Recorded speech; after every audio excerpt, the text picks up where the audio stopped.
Salam sejahtera saudara yang dikasihi oleh Tuhan Yesus Kristus. Damai sejahtera Roh Kudus selalu menyertai kita semua. Saat ini kita bertemu lagi dalam program Renungan Harian GKI Kebonjati bersama saya Penatua Hetianawati Tanduwijaya. Tema renungan hari ini adalah tembok pemisah. Bacaan firman diambil dari Lukas 11 ayat 37 sampai 52. Yesus mengecam orang Farisi dan ahli-ahli Taurat. Saya akan membacakan ayat yang 42. Tetapi celakalah kamu, hai orang Farisi, sebab kamu membayar persepuluhan dari selasih, inggu, dan segala jenis sayuran. Tetapi kamu mengabaikan keadilan dan kasih Allah. Yang satu harus dilakukan dan yang lain jangan diabaikan. Saudara yang terkasih dalam Tuhan Yesus Kristus, kemanapun kita pergi, sering kita melihat tembok pemisah antara wilayah satu dengan wilayah lain. Saat kita melihat sebuah tembok yang kuat, kokoh, unik, dan indah dipandang mata, maka fokus kita terpusat pada penampilan tembok yang tampak dari bagian luar saja. Lalu berikutnya apa yang terjadi? Kita makin penasaran, kita makin merasa ingin tahu apa yang ada di balik tembok yang kokoh itu. Kita ambil dua kemungkinan saja yang kita bayangkan.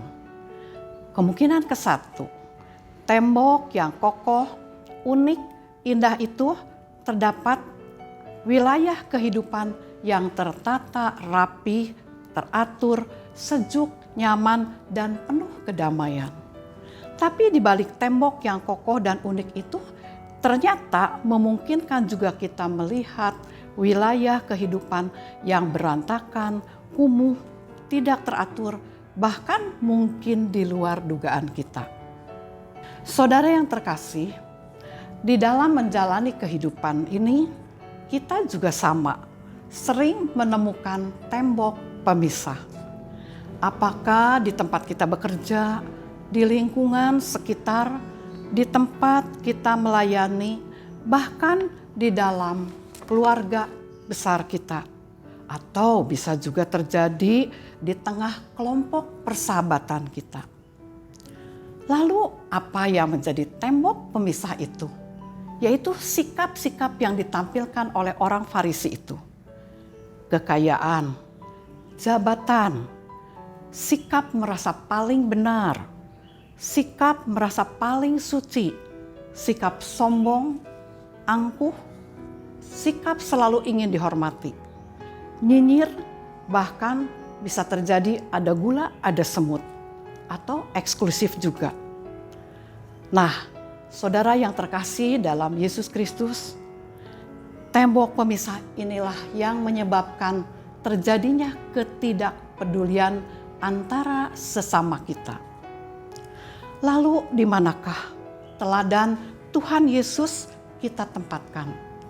Atau begitu saja berlalu? Saudara yang terkasih di dalam Yesus Kristus, Tuhan Yesus mengecam perbuatan atau sifat-sifat seperti itu.